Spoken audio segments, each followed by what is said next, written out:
तो नमस्कार दोस्तों, मेरा नाम है प्रशांत शर्मा और आज हम बात करेंगे कि क्या हमें इंडिविजुअल स्टॉक्स में यानी कि शेयर्स में अपना पैसा इन्वेस्ट करना चाहिए या फिर हमें म्यूचुअल फंड्स के थ्रू अपनी इन्वेस्टमेंट जर्नी को स्टार्ट करना चाहिए। तो बात करें तो एक काफी पुरानी डिबेट है, लेकिन अगर मैं अपनी बात करूं तो मुझे तो हमेशा से यही लगता है कि कोई भी बंदा इंडिविजुअल स्टॉक्स में इन्वेस्ट नहीं करता है, सब लोग ही म्यूचुअल फंड में इन्वेस्ट करते हैं। अब ऐसा मैं क्यों कह रहा हूं उसके लिए आपको बताता हूं कि कभी भी ऐसा नहीं होता है कि मान लीजिए आपको कंपनी मिल गई, काफी सस्ती कंपनी है, अच्छी कंपनी है, फ्यूचर बड़े दिखाई दे रहा है, तो क्या आप अपना सारा का सारा पैसा एक ही कंपनी में या एक ही शेयर्स में इन्वेस्ट कर देंगे? तो ऐसा नहीं होता है।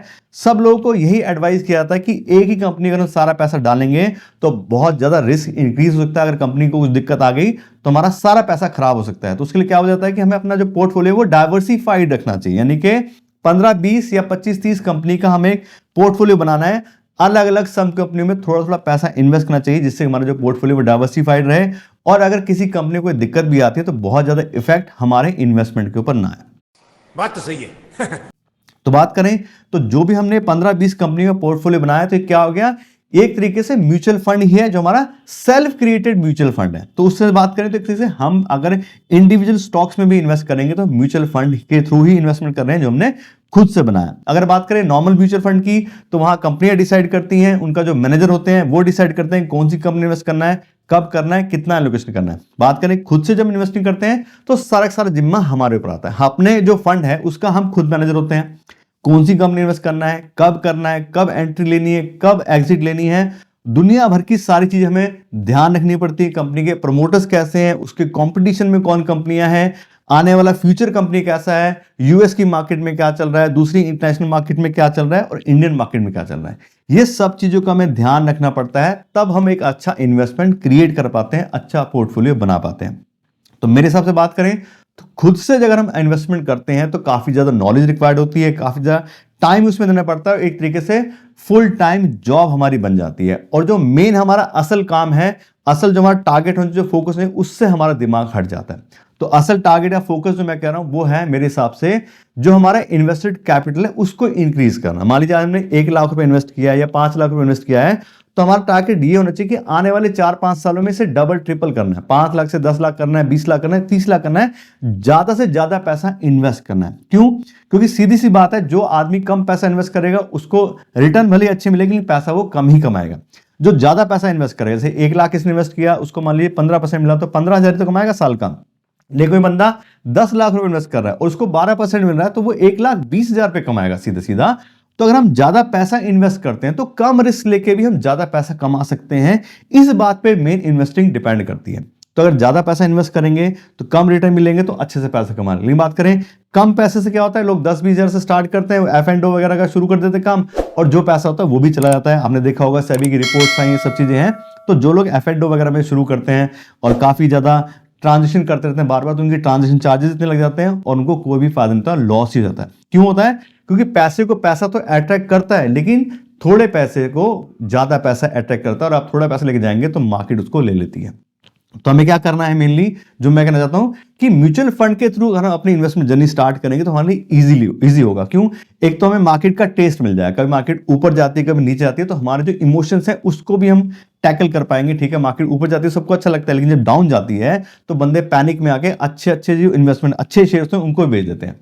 तो म्यूचुअल फंड में करेंगे तो क्या है कि वहां में कोई भी टेंशन नहीं है, कौन सी कंपनी इन्वेस्ट करना है, कब एंट्री लेनी है, कब एग्जिट लेनी है, सब चीजें हमारे जो फंड मैनेजर होते हैं वो मैनेज करते हैं। थोड़ी सी फीस उसकी जरूर चार्ज वो करते हैं, लेकिन हमारी सारी टेंशन खत्म हो जाती है और एक तरीके से ऑटो मोड में हमारा इन्वेस्टमेंट चलाता है, ऑटोमेटिक सारी चीजें होती हैं। जैसे SIP की बात करें तो क्या है, आपने कमांड दे दी कि हाँ ठीक है इतने पैसे हमें हर महीने इन्वेस्ट करने हैं, तो अपने आप आपके अकाउंट से डेबिट होंगे, कंपनी आपके अगेंस्ट यूनिट खरीदेगी और आपके अकाउंट में क्रेडिट कर देगी। सारा सारा ऑटोमेटिक काम है। अब अगर ये ऑटोमेटिक हो गया तो क्या मतलब होगा, ये हमारा एक पैसिव इन्वेस्टमेंट हो गया। हमें अब इसके लिए काम नहीं करना है, हमें सिर्फ पैसा देना है और पैसा आपको दोनों जगह पे देना पड़ेगा। चाहे आप इंडिविजुअल स्टॉक लोगे तो भी आपको पैसा इन्वेस्ट करना है, आप म्यूचुअल फंड की यूनिट्स खरीदोगे उसमें भी आपको पैसा देना है। तो पैसा तो चाहिए। तो मेनली मैं आपको कहना चाह रहा हूं क्या है कि हमें पैसा अपना जो इन्वेस्ट करना है वो बढ़ाने पर ध्यान देना है। अगर हमें म्यूचुअल फंड में इन्वेस्ट करके 1-2% कम भी रिटर्न मिलेगी इंडिविजुअल स्टॉक से तो भी चलेगा, लेकिन बात करें तो इंडिविजुअल स्टॉक में 1-2% कम की तो बात छोड़ो, वहां पे तो लॉस ही होता है ज्यादातर लोगों को। लंबे टाइम के जो इन्वेस्ट करते हैं, अच्छी कंपनी इन्वेस्ट करते हैं तो ही प्रॉफिट होता है। शॉर्ट टर्म में तो बहुत सारी दिक्कत लोगों को होती है।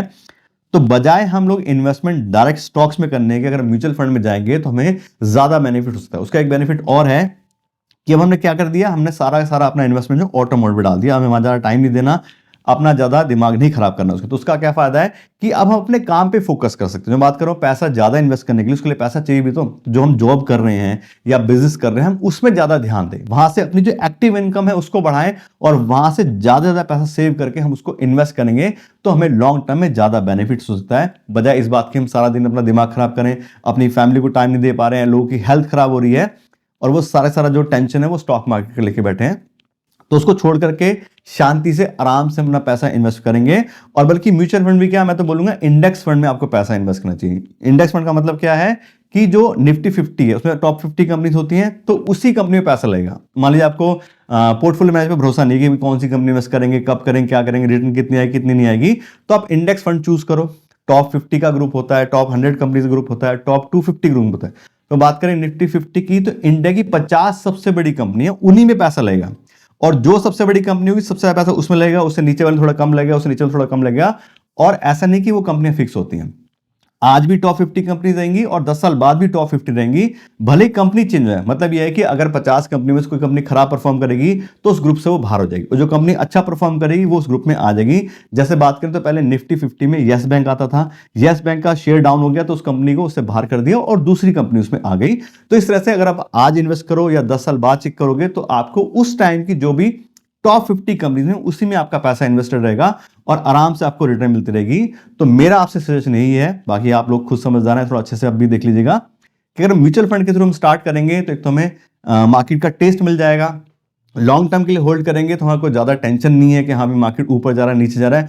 हर महीने पैसा इन्वेस्ट करेंगे तो क्या होगा, कभी मार्केट ऊपर जाएगी कभी नीचे जाएगी, तो एवरेज रिटर्न हमें आराम से मिल जाएगी और ज्यादा हमें सिरदर्दी लेने की जरूरत नहीं पड़ेगी कौन सी कंपनी अच्छी है कौन सी खराब है, क्या करना है कब करना है। और हम उसको पैसिव मोड पे डाल देंगे और अपना सारा फोकस अपना पैसा एक्टिवली कमाने में, अपने बिजनेस को अच्छे से करने में, उसमें लगाएंगे और पैसा बचा के इन्वेस्ट करेंगे। तो मेरे हिसाब से जो ये अप्रोच है वो आई थिंक ज्यादा बेटर है नए लोगों के लिए भी, और आने वाले टाइम आप देखोगे तो पुराने लोग भी इस पे शिफ्ट करेंगे। जब सब लोगों का बीपी बढ़ता है, जब मार्केट गिरती है तो सबको ही लगता है कि यार म्यूचुअल फंड अच्छा है, लेकिन उनको बाद में समझ में आता है। तो इसलिए अगर हम पहले से इसी अप्रोच को अपना लेंगे तो मेरे हिसाब से काफी अच्छा हमारे लिए हो सकता है। तो आज के लिए इतना ही रखते हैं। Thank you so much.